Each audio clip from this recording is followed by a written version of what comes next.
안녕하세요. 여의도에서 신속하고 정확하게 돈 되는 정보를 알려드립니다. 여의도 정보맨 여정입니다. 자, 속보입니다. 중기부가 방금 발표를 했어요. 시중은행과 금융지원위원회 회의를 가져서 여기서 이제는 몇 가지를 발표를 했습니다. 대표적인 게 만기 연장, 상환 유예 부분인데요. 이 부분에 대해서 말씀드리겠고, 그 다음에 이제는 소상공인을 위한 그 햇살론 얘기도 같이 나왔거든요. 이 부분도 같이 말씀드릴게요. 방금 발표된 내용 바로 여러분께 정보 드리도록 하겠습니다. 자, 돈이 되는 정보, 여의도 정보맨 지금 바로 시작합니다. 자, 중기부가요 2시였습니다. 방금 발표했어요. 그래서 여러분 바로 아시는 겁니다.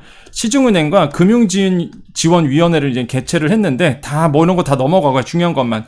먼저 정책금융기관을 통해 대출 보증 추가로 공급한다. 이제 돈을 다시 한번 이제는 대출 보증을 해주겠다 이런 얘기인데.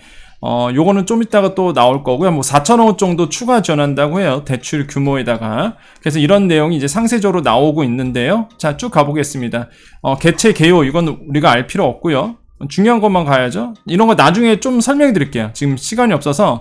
자, 요거 가겠습니다. 지역 신보를 통해서 햇살론 1,000억 원 특례 운영한다. 이게 뭐냐면 여러분 햇살론이라고 있습니다. 이 햇살론인데 이 지역 신보를 통해서 자영업자, 소상공인 분들에게 저리로 빌려주는 자영업자 햇살론이라는 게 있어요.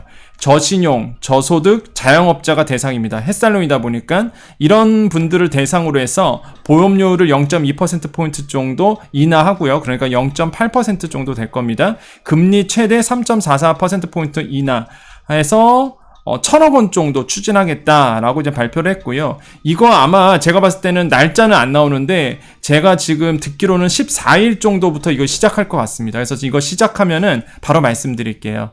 금리 수준이 뭐 여러분 아시겠지만 그렇게 낮진 않습니다. 사실 이 햇살론이라는 게 한 6% 정도 이제 넘어갈 것 같아요. 제가 봤을 때는. 그래서 그것만 좀 아시면 될 것 같고요. 뭐 기준금리 플러스 가상금리가 붙기 때문에 그렇게 될 것 같아요. 아무튼 간에 요거 자세하게 나오면 또 말씀드렸고, 어쨌든 간에 저신용, 저소득, 자영업자 분들을 위한 햇살론이 이번에 특례 보증으로 나온다는 거. 근데 단점도 있습니다. 단점은 뭐죠? 지역 신보에서 들어가죠. 신용보증재단에서 한도가 다 차신 분들은 또 어렵겠죠, 이거. 그런 단점은 있습니다. 하지만은, 요번에 한 1,000억 원 정도가 이쪽에서 자금이 풀린다라는 거, 이거 꼭 아셔야 되겠고, 다시 한번 말씀드려요. 요거 상세하게 조건 나오면 말씀드릴게요. 한 14일부터는 아마 들어갈 것 같아요, 제 생각은. 자, 중요한 건 이겁니다. 만기 연장 상환유예인데, 자, 보시면요. 만기 연장 아시죠? 2025년 9월까지죠. 상환유예도 이번 연도 9월까지입니다. 그래서 이제는 이 상환유예 때문에 문제가 저는 커질 거라고 봐요. 이제는 상환유예 종료가 끝나잖아요. 상환유예 종료가. 그러면은 이게 그때부터 이제 9월 이후부터는 갚아야 되거든요. 상환유예 종료가 되기 때문에. 그래서 이제는 60개월 분할 상환을 2028년 9월까지 이용 가능하다. 요게 이제 중요한 거죠. 근데 요거는 새로운 건 아니에요, 솔직히. 이미 제가 예전에 한번 소개해드렸습니다. 23년 9월까지가 상환유예 거치기간이 23년 9월까지니까 그러면 상환유예가 이건 종료가 되죠. 그러면은 그 다음부터 어떻게 할 거냐. 그래서 정보가 발표된 게 장기로 분할 상환하게끔, 이거는 예전에 제가 한번 말씀드렸습니다. 혹시 모르시는 분들은 그런 분들에겐 새로운 정보겠죠. 아무튼 간에 60개월 분할 상환할 때요. 그래서 2028년 9월까지 이게 장기적으로 갈 수 있는 부분이 있습니다. 자, 그래서 여기 나오네요. 자, 상환유예. 이용차주는 금융회사 협의하여 거치기간은 23년 9월까지, 상환은 최대 60개월, 5년 분할 상환으로, 그러니까 넓게 해주는, 그러니까 길게 해주는 거죠. 그래서 2028년 9월까지 연장이 가능하다. 이거는 뭐예요? 금융기관과 협의를 해야 되는 부분. 그래서 저번에 한번 말씀드렸었고요. 근데 중요한 건 이거였어요. 이건 민간이잖아요. 근데 정책금융기관이 사실 내용이 없었거든요. 그래서 정책금융기관은 과연 어떻게 되느냐? 이번에 이제 나온 겁니다. 예. 우리 중진공이나 소진공 통해서 대출 받으신 분 있죠? 이런 분들 만기 연장 상환유예 된다는 거. 대상은 금융권과 유사한데, 일단 만기 연장은 마찬가지입니다. 2025년 9월까지 연장이 되는 거잖아요. 근데 이 상환유예가 보세요. 거치 기간을 23년 9월까지 연장하고, 여기 되어 있어요. 그죠? 예, 여기 앞에 써져 있죠. 자, 여기 보면 상환유예 있죠? 거치기간을 2023년 9월까지 연장하고 거치기간 종료 후에도 분할 상환 기간도 연장하여 상환 부담을 추가 완화한다. 자, 요게 이제는 핵심인 거죠. 거치기간 종료 후 운전자금을 최대 3년, 시설자금 최대 6년까지 분할 상환 부여한다. 이렇게 되어 있습니다. 운전자금은 2026년 9월까지, 시설자금은 최대 2029년 9월까지네요. 예, 연장이 지원이 가능하다라고 되어 있거든요. 그러니까 요게 끝이에요. 공문은. 여기서까지 끝인데, 그래서 저는 이번에 나왔던 정책 중에서 사실 햇살론 요거 저신용 저소득 자영업자 분들 에게 들어가는 거, 요게 좀 새로운 정보고요. 요거는 구체적으로 나오는 대로 말씀드릴게요. 아마 햇살론에 아마 그러니까 신용보증재단 사이트에 뜰 겁니다, 이거. 자세한 내용은. 그래서 그거 나오는 대로 말씀드리겠고, 그 다음에 일반 금융권에 있는 만기연장 상환유예는 이미 예전에 말씀드렸던 내용이지만 그래도 모르시는 분들이 계실까봐 한 번 더 말씀드렸어요. 최대 60개월, 5년 분할 상환 된다는 거. 근데 요게 새로 나온 거죠. 요게 금융기관의 만기연장과 상환유예.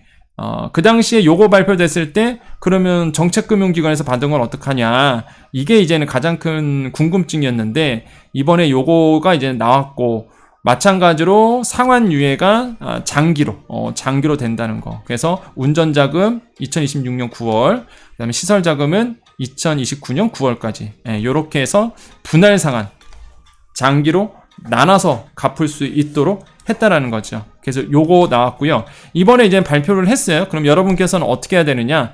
항상 제가 여러분께 어떻게 해야 되는지를 말씀드리죠. 일단 내가 대출이 있으신 분들은, 은행에서 대출이신 분들은 꼭 이 부분에 대해서 문의를 해주셔야 돼요. 당장 내가 상환을 해야 되는데 이 상환 유예 프로그램이 이제 끝납니다. 그럼 내가 당장 상환해야 되잖아요. 그러면 이거에 대해서 나눠서 낼 수 있는지 은행 가서서 협의를 통해서 물어보셔야 되겠고, 정책금융기관, 중진공, 소진공, 직대 아니면 이렇게 받으신 분들 있죠. 여기서 이제는 대출 받으신 분들 같은 경우에는 마찬가지로 콜센터에 전화하셔서 내 상황 얘기하고, 이번에 정부가 상환유예 발표했는데 그럼 나도 포함되는지를 꼭 물어보세요. 그래서 내가 언제 동안 분할 상환할 수 있는지, 요거에 대해서 조금 상환 부담을 좀 완화하는 거죠. 그래서 이런 부분을 좀 물어보셔야 될 것 같다라고 말씀을 드리겠습니다. 자, 오늘 정보 여기까지입니다. 뭐 공문도 짧고요. 더 이상 길게 할 얘기를 필요도 없을 것 같아요. 핵심만 말씀드렸고, 제가 요거는 내일 한번 더 자세하게 좀 말씀드리겠습니다. 뭐 사례 보면서 좀 자세하게 말씀을 드릴게요. 자, 오늘 이게 방금 떠갔고요. 일단은 큰 주제만 좀 말씀드렸고, 이렇게 돌아가고 있구나라는 거 여러분 알고 계시면 되겠습니다. 자, 여기까지입니다. 자, 우리 여정 가족님들 오늘 인사하고 마무리 짓겠습니다. 이게 속보다 보니까 제가 사실 지금 빨리 이동을 해야 돼요. 우리 지금 이제 나라 방송하러 가야 되는데 지금 갑자기 뜬 거예요, 속보가. 그래서 이제는 이게 공문이 방금 나왔거든요. 그래서 안 할 수가 없잖아요. 우리 여정 가족님들이 가장 먼저 아셔야죠. 정보가 핵심이기 때문에. 그래서 일단 큰 주제만 말씀드렸고, 요렇게 돌아가겠구나라는 거 말씀드렸고, 제가 내일쯤에 다시 한번 돌아가는 상황 체크를 하고 자세하게 조금 어떻게 해야 되는지를 말씀을 드릴게요. 그래서 우리 여정 가족님들을 위해서 속보로 좀 말씀드렸다. 그래서 이렇게 흘러가겠구나라고 좀 생각을 해주시면 되겠습니다. 근데 아쉬운 건 있어요. 아쉬운 건 뭐냐면 항상 말씀드리지만 지금의 정책들이 다 뭐죠? 그렇죠? 빚을 내서 빚을 갚는다, 이런 식으로 가고 있다는 게 안타깝습니다. 그렇잖아요. 빚 내서 빚을 갚고 있거든요. 지금 이런 구조가 고리가 끝내야 되는데 그게 좀 안타깝습니다. 여러분도 아마 공감하실 거예요. 이게 나아지는 게 아니라 하지만 뭐 일단 이렇게라도 이제는 연장을 해야 되다 보니까 정부가 이렇게 발표를 하는 것 같습니다. 그래서 요 내용, 또 햇살론이라든지 아니면 만기 연장, 상환유예 요 부분에 대해서 자세한 스케줄이 나오는 대로 바로바로 또 말씀드릴게요. 항상 모니터링 해주시고 항상 귀를 기울여 주셨으면 좋겠습니다. 여러분 위해서 지금 전 늦으면 안 돼. 늦을 것 같아요. 왠지 빨리 가야 되겠다. 그래서 빨리 말씀드렸습니다. 자, 오늘도 우리 인사드리고 마무리 짓도록 하겠습니다. 자, 오늘도 우리에게 좋은 일이 일어납니다. 오늘도 우리에게요, 좋은 일이 일어납니다. 오늘도 우리에게 좋은 일이 일어납니다. 여기까지 여의도 정보맨 여정이었습니다. 감사합니다.